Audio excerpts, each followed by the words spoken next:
Welcome to Heal and Grow with Nikki. I'm your host, Nickiekrommingahill. Here we talk about everything: grief, hope, illness, work, family, tragedy, possibilities, fun stuff, and not so fun stuff. It's all on the table. Let's take a look at our lives and work to heal and grow together. I'm so glad you're here.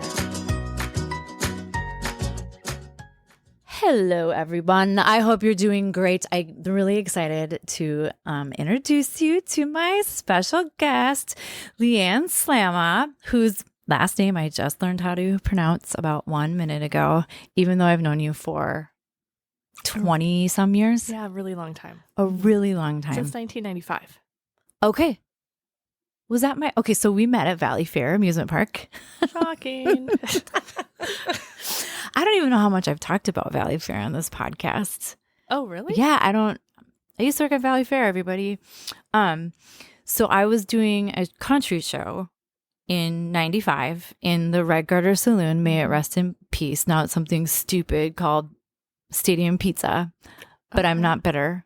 Yeah, let it go. Let it go.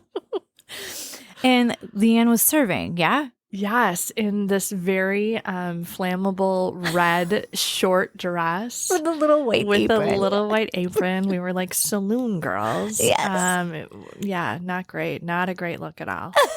But yeah, that's where our worlds first collided. Yes. And then you were at Valleyfair a long time. I was there through 98. So I was there and then I left and then I came back at times. So I ended up having this really great job, which employee relations coordinator, which was really like you hosted parties for all the employees. Yes. Which was great, right? So like after hours, some of the rides are open just for the employees and pizza served or whatever. Yeah. So you just get to kind of socialize. And those were things that I coordinated. So I actually loved that aspect of it because it allowed me to be this, extrovert that I thought I was. I remember you were really good at that job. Oh, thank you. Yeah. I think I was faking it the whole time, just so you know. That goes so well with what we're about to talk about. Right? Yes. Because I was just like, that's a lot of work to be so happy all the time that you just get exhausted from it. Yeah. You're like, I can't keep doing this. Yeah. Mm-hmm. So you literally fake it. Mm-hmm. LeAnn just got her doctorate. I have to share that with everybody because I think it's a big effing deal. Congratulations. Thank you. What do you plan on doing with your doctorate? Oh gosh. It's been years in the making. It was one of those things that I never thought that I would be able to do. Like I wasn't smart enough. I didn't have the skill set for it, which is the only reason why I kind of went out to do it, because I have been in the field of education pretty much my entire career. And there's not like a big incentive by any means, financial incentive, to complete your doctorate at all. So I don't know right now. That's okay. You don't have to. Okay? Oh, for sure. I just think it's awesome that there's a doctor in my house.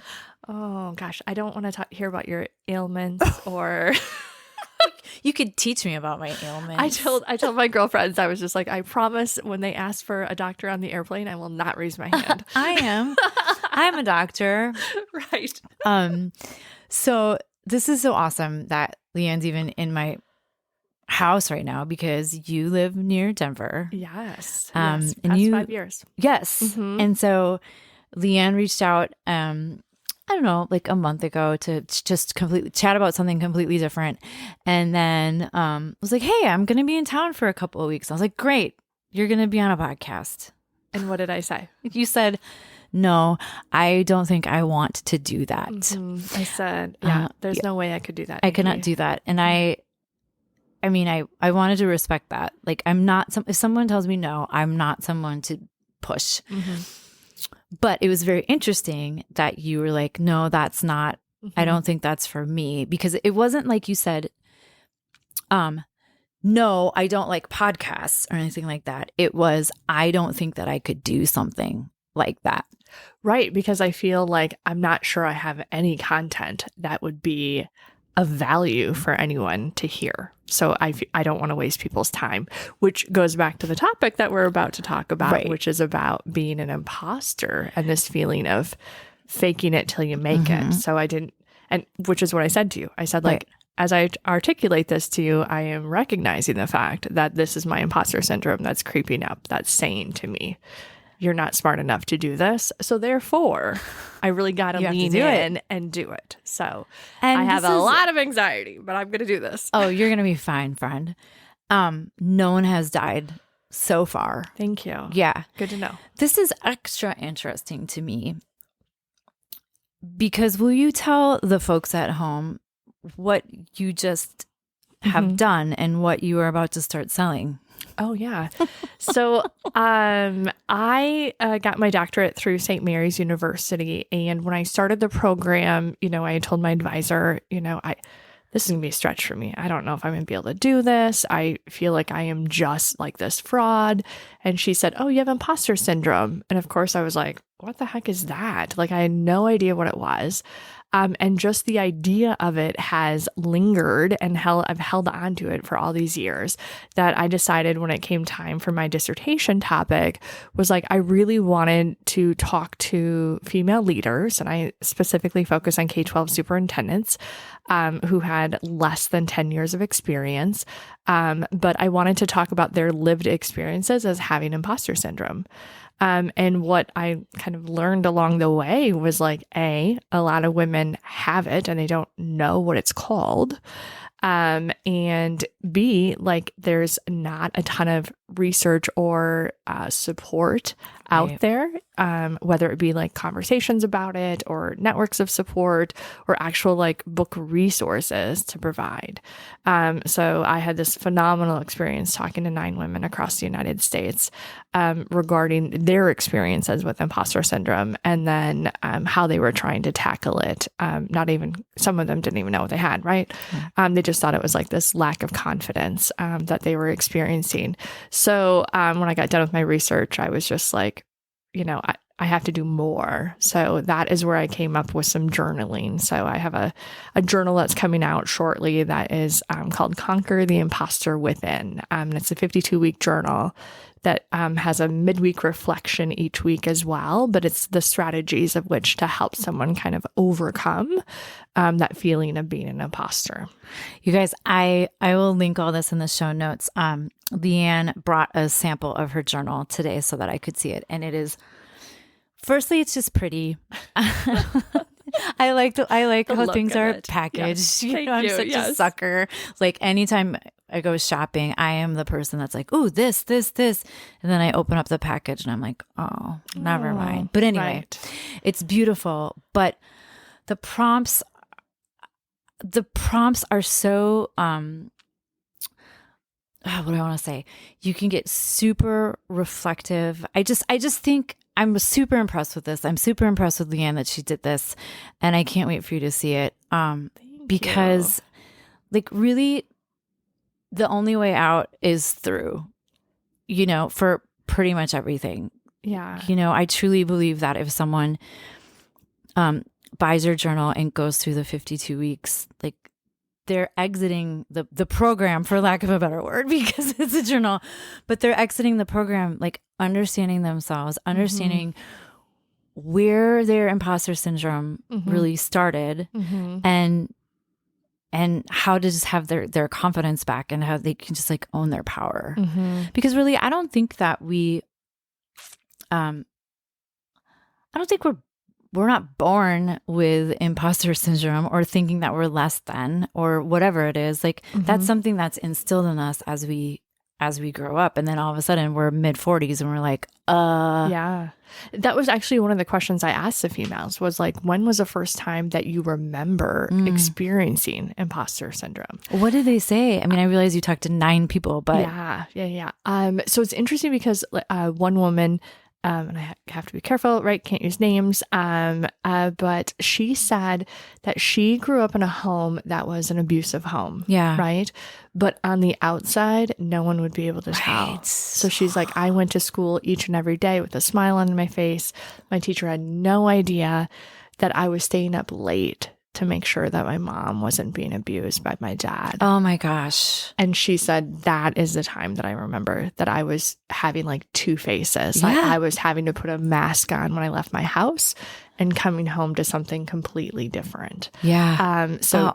You know, Yeah, right. And other times where it was about being on stage, people, referred to it kind of like analogy wise about like being on stage, having multiple masks to wear. Yeah. And going into like performance mode. Yes, completely. And I think that happens to a lot of us at times, right? That we are trying to be like, I'm going to be this extrovert and it's going to be fantastic, right?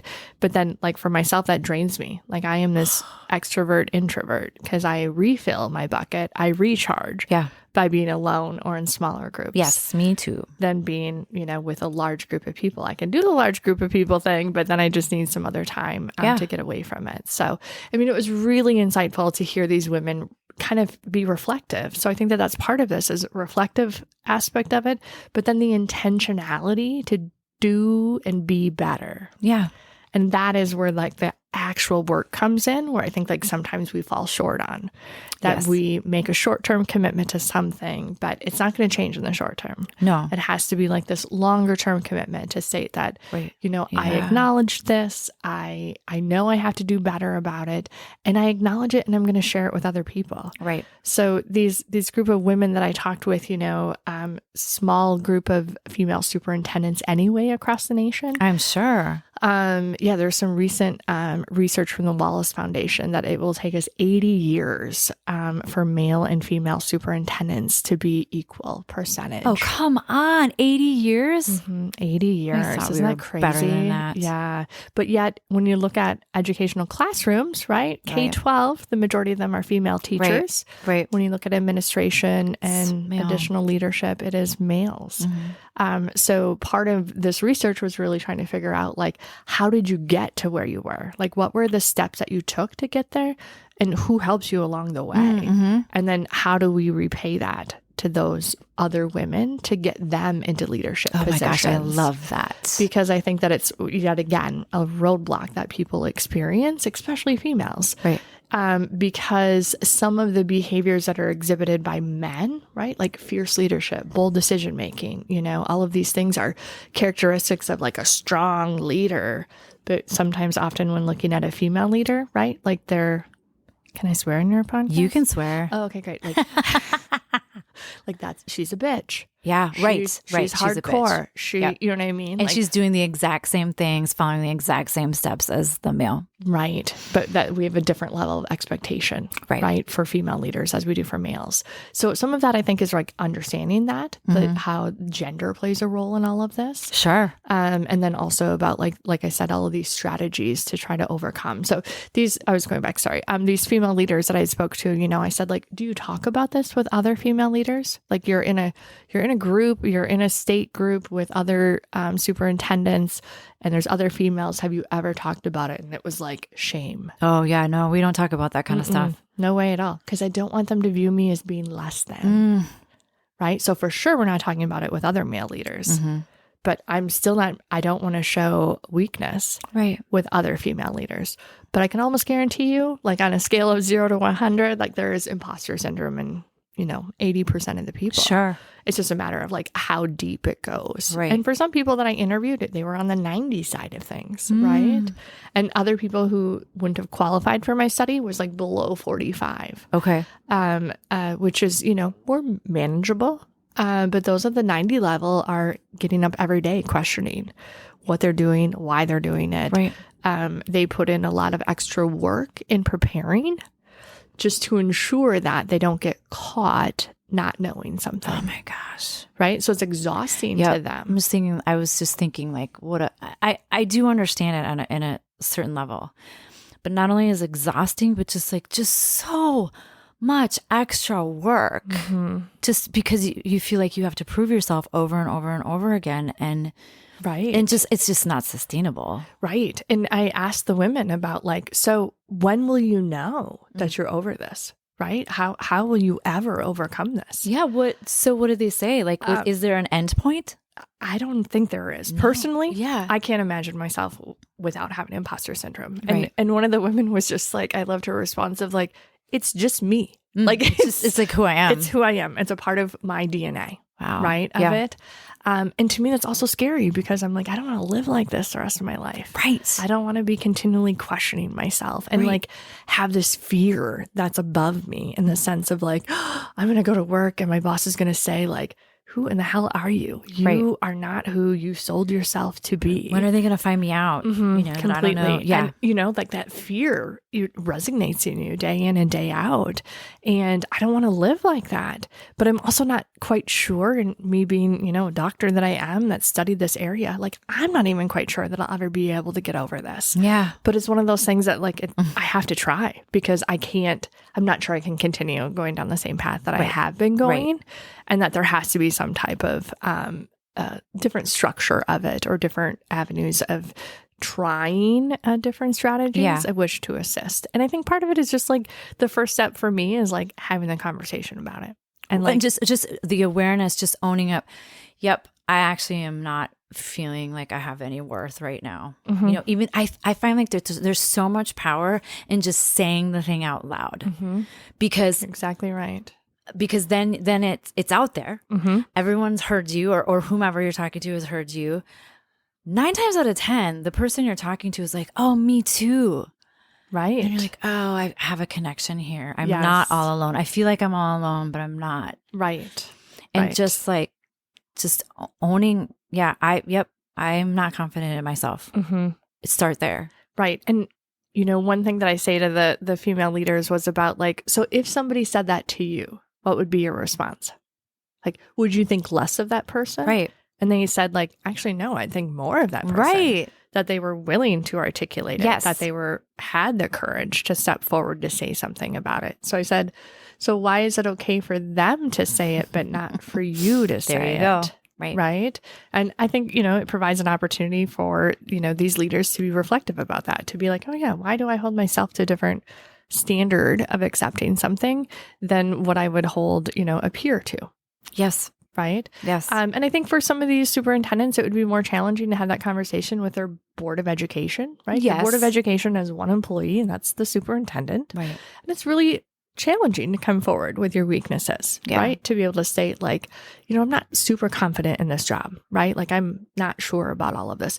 And I know if I was sitting on the board side, I'd be like, whoa, chica, like I'm very worried about this. Like I just hired you to be, I thought that you were going to be, the bull in China shop here trying to get this job done here, right? So I'm worried about that. But in the other side of it, it's just like, but yet you're acknowledging it. And now it's like, what can I do to support you? How can I continue to give you praise and recognition in ways that resonate with you so you know that we believe that you're doing a great job? Right. And that you're doing good for kids in this situation and that we see your leadership and your values and your mission being lived out every day in our organization, right? Because it's going to take like that type of repeated behavior over and over and over again in order for you to start changing your inner thinking and your inner feelings about yourself. Yep. When I'm teaching choreography, I have this saying that actually was passed down to me from a friend, but it's repetition breeds recognition. And I'm not someone who likes to repeat things. I am someone, and I think I'm probably pretty typical in this, where if I'm going to do it, I want to do it very well the first time. Even though what's so interesting about that is like I made my living singing, dancing, and acting, and I've never gotten any of it right the first time. But I just wanted to like stop here and just validate what you're saying. Just repetition. It's all about repetition. I also heard this other. I'm just gonna pull out facts from my butt today because I don't know if these are real or not. But I heard that like you need 7 touch points before you remember something. And so when you're talking about how do I support my staff members, my teachers, my friends who are acknowledging that they feel this deficiency? It's like, well, I'm going to be here to support you and I'm going to have to continue to do that multiple times until you start to feel it for yourself or you start to understand what I'm saying. Yeah. And I just think that we forget that. We forget that, no one shows up a perfect human being. And the word that I would add to that is the intentionality. Yeah. right? Like I'm going to be intentional about how I'm going to speak, how I'm going to yep. show up for somebody else, as well as how I'm going to show up for myself. Yourself. Yep. Right. I think one of the journal prompts that in the journal that I am publishing that really resonated with me, and I'm like, I don't even know why, but like one of the questions was like, when other people see you, what do they see? And then the second column is, when you look in a mirror, what do you see? Right. And is it similar or is it different? Right. And then how do you get more towards how other people see you? Right. Because my columns would look very different. Absolutely. Absolutely. Right? Would look very different about it. I think a lot of people's would. But other people are so much kinder to me than I am to me. And why though? Yeah, great question. I need a journal to think about it. Great. I know we can find one. How did you find these women to interview? Like, did you just research like female superintendents? It's like the worst thing ever to try to do. So I went online to try to find like listservs of female superintendents. Usually you can find them like by state. So then I literally just went through to be like, that sounds like a female name. So I added them to the list. And then I just did like kind of like blind emailing them to say like, this is what I'm doing. This is kind of your time commitment that we'd be looking at if you qualify, right? Take this quiz first. I use the Clancy imposter survey. You can find it online for free. Yep, I've done it. In order for you to see, where you fall on the scale of 0 to 100 for having imposter syndrome. And those that were, at that higher end were the ones that were invited to participate in it. And I'll be honest, like while I was doing this, I kind of felt like I took the easy way out because I felt like we probably know this about female leaders. Like we know that maybe this is a feeling that more females experience than males. So as I was doing this, I was just like, oh man, I kind of wish I would have focused on male superintendents. And do they feel imposter syndrome? And I bet they do. How many of them would be willing? There you go. Right? To acknowledge to show up it and say, yep, this is where I am on this scale. And to actually have really, deep conversations about it. Many of the women were like, I feel like this is a therapy session. And I'm like, great, I'll send you a bill. I do that. No. But I was just like, I don't know if I would have had the same experience with men, but I do think it would have been really powerful to kind of hear how some men struggle with it. Because I think that it's got to be true. It's got to resonate for some men as well. I just don't think like we're as open discussing it. Right. Because we set up this expectation that women are more open to talk about their feelings than men are. Well, that can be part of me study. part of me feels like I, fell into this trap of, following the stereotype of women and feelings where I should have went and done something kind of a little bit more outside the box. So yes, I agree. Maybe my next study will focus on men. We'll see. Okay, so this whole thing started because you had someone say to you, sounds like you have imposter syndrome. Has your imposter syndrome changed at all after doing this research, after publishing this journal? Did you learn anything new about yourself? It's interesting because I don't remember having imposter syndrome until I started to kind of advance in my career. So like as a classroom teacher, I felt confident in what I was doing. I was a sign language interpreter. I was decent at that. I moved into building administration, it wasn't until I became chief of staff at Minneapolis Public Schools that I was like, whoa. Yeah, because that's a big deal. How did I get here? Yeah. And even my boss at that time, Michael Gore, phenomenal leader, and Dr. Bernadette Johnson, also phenomenal leader, was this idea of like, I just happened to be the right person at the right time. It wasn't my skill set that got me this job. I just happened to be someone that can kind of like decode for them or be the mole to tell them what's really going on and what people really feel, right? Like that's kind of the job of chief of staff. So I kind of felt like I was just like the right person at the right time for that type of an experience. And then it was just like, oh, now I'm going to go to Colorado Springs and be the chief of staff. And then it really hit again when I got to Denver because as a chief of staff at Denver Public Schools, we had like 205 schools and like 86,000 students. Oh my gosh. It was, the largest district I'd been in. Yeah. And I'm like, what am I doing here? Like, I am small town girl from Janesville, Minnesota. You're from Janesville? Minnesota, Yeah, not yeah. Wisconsin. No, I know. I'm Okay, familiar. good. Yes. Okay. I didn't know that that's where you were from. Yes. A town of like 1,200 people. Yes. What am I doing? I know nothing. And it just kind of, my imposter syndrome kind of came to a boiling point at that point to be like, I'm not sure I have value to add here. Right. And that's where I was just like, okay, I got to figure this out. Yeah. Like, I don't want to continue to live like this.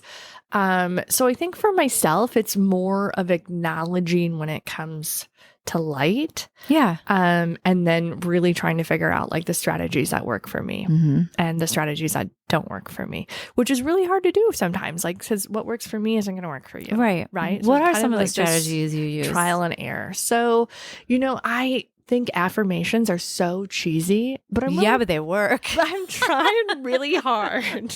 I completely agree with you. It's in the book. It's part of, the strategy of it, but I'm just like, I don't know why, because it's me questioning myself. Right. Why would I put such greatness out there about myself? Like, shouldn't I be humble? Shouldn't I be, all of these things? But it's just like, no, like this is what you have to say to get over this, right? A lot of it is reflection, right? About why do I feel this way? Right. Why do I feel? And we had kind of spoken earlier about when something happens. Maybe this is what I was trying to think about before, but when something happens, like we have this fear of something happening. So what if it happens? Yeah. What happens then? Right. So one of the exercises in the book is like, like I am fearful of whatever the situation is. So for myself, I'm going to be graduating soon. And I think it's like a hooding ceremony. I feel like when my advisor is going to put the hood on me, she's going to be like, actually, you're not we're smart taking enough. this off. Right. Like actually you didn't earn this type of deal. And it's a fear I have. Yeah. Right. So then I have to think through it of like, so what happens if that happened? Right? Like, what happens if she actually did that? Right? Well, I guess A, I'd be embarrassed. B, we'd have to have a conversation about, right? But I'm not going to die. Yeah. I'm not going to, it's going to be a little bit traumatic. It would be emotional, but I'm going to be able to get through it. Right. I think sometimes we just hold ourselves back with a lot of the what ifs. Exactly. And I love this idea of, okay, let's say that the what if happens. Let me play that out in my mind. Right. Exactly. How bad would it actually, yes, I'd be embarrassed, I think is probably what's going to happen through all of these what if situations, but like, it's going to be okay. Right. So I love that idea of like, I'm going to play that negative or that fear. I'm going to play it out all the way through and see where I get. Which comes back to a lot of, other strategies like over preparing. Yeah. Right. Because what if this happens? Okay, I'm going to respond with this. Right. If I'm in a staff meeting and a teacher calls me out about something, like I don't know the answer to it. Right. So what am I going to say? Right. Yeah. Oh, I'm going to get back to you. Great question. I'll get back to you in 24 hours or 48 hours. Make sure you follow up type of deal. Right. So there you go. If that's the what if situation. Yeah. If I don't know the answer to a question, I can always say, I don't know the answer to that. Could I please have some time? Right. And that's, again, a strategy, right? Of like trying to overcome the imposter syndrome. Yeah. Of this idea of like, that's great. Of how all these fears that we have, right, that are holding us back, think them through. Right. Like, what is it really going to mean if something like that happens? And then I think like it's supposed to take away some of that anxiety. Yeah.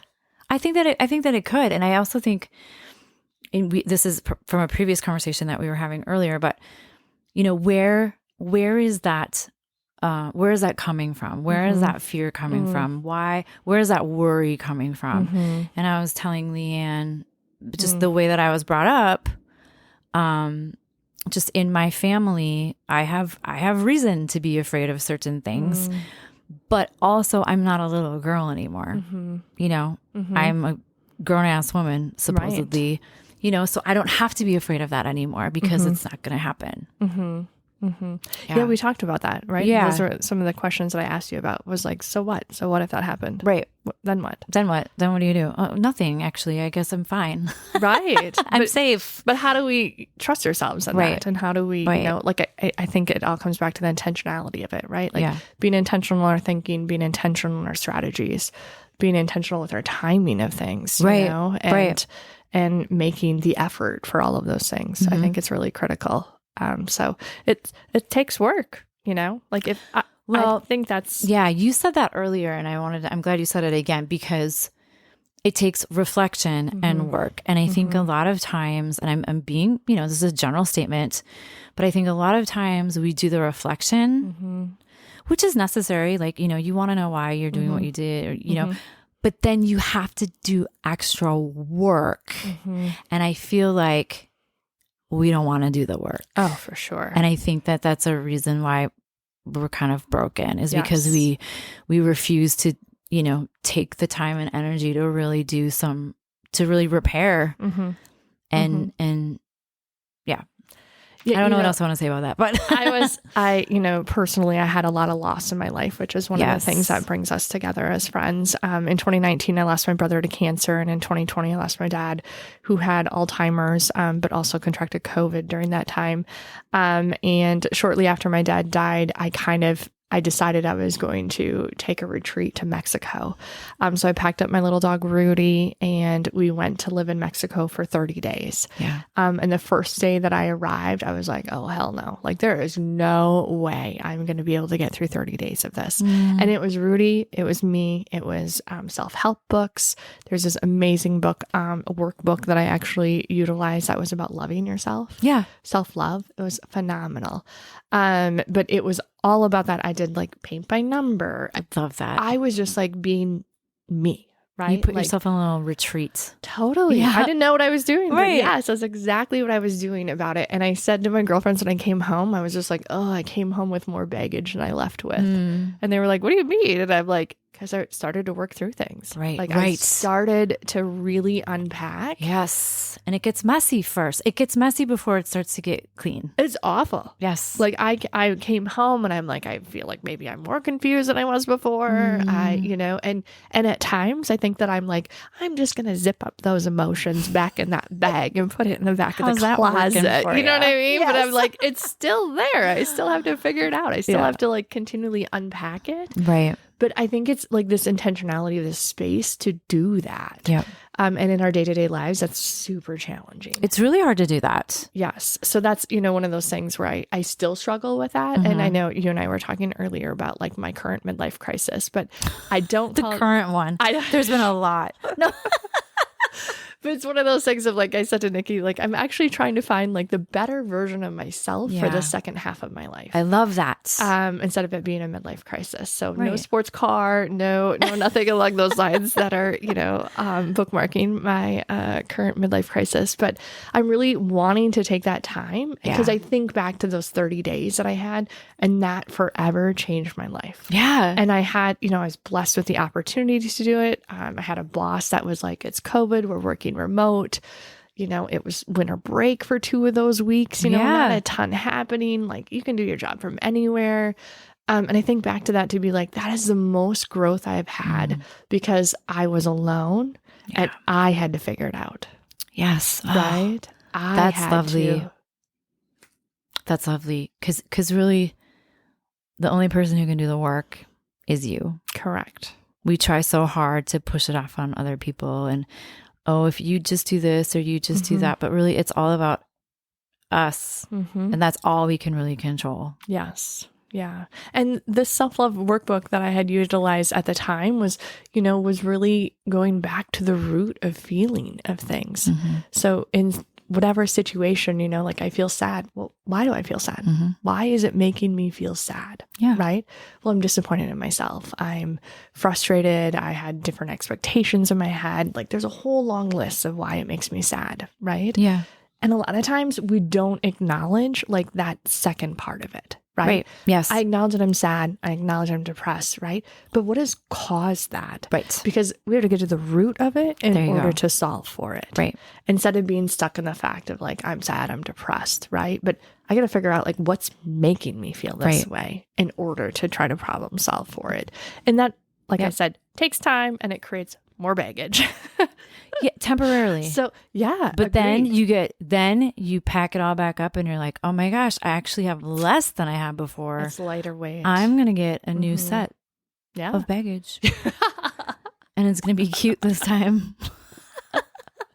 Maybe I could go from like check bag size to like carry-on size, right? Like it's just is gonna, and it's more manageable because you've learned kind of on ramps and off ramps, right? Especially you can't necessarily be willing to tackle everything all at the same time, right? Right. Like, and there's a time and a place, you know, for certain topics, and you may not be ready to tackle a certain topic, but yet I think, you know, in due time, it will come to be. Whatever will be. But so yes, I encourage everyone, like, have that time, whatever that looks like. In the journal that I've created, it's a 52-week thing. It doesn't have to be 52 weeks. You could do it, you know, in a shorter period, or you could do it in 2 years, 3 years, right? But offer yourself that chance to get some work done. Yeah. Allow that space in your life. Right. And to be vulnerable, right? Yeah. And to be like, okay, I'm just going to write. I'm not going to worry about the spelling of it. I'm not going to worry about grammar.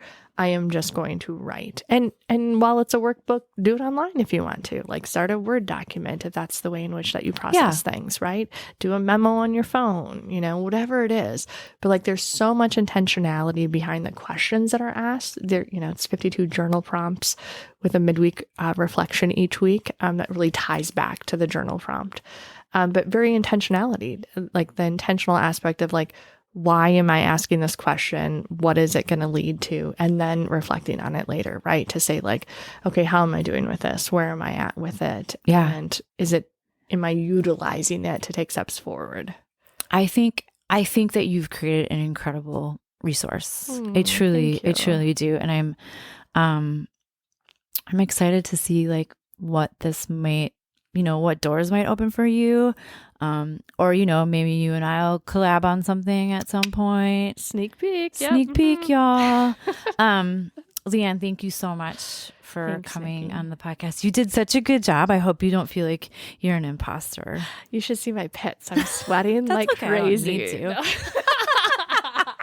But no, it was so good to have you on. Thank you so much. Thank you for the opportunity, for allowing me to share and to be vulnerable and to really encourage people to have like those individual reflections themselves. I think like this is a great opportunity for us to change. Yeah. Thank you. Yes. Hey, everybody. Thanks so much for listening. And as always, thanks for healing and growing with me. Mwah. Hey everyone, if you enjoy my work and you would like to support me, there are so many ways in which to do so.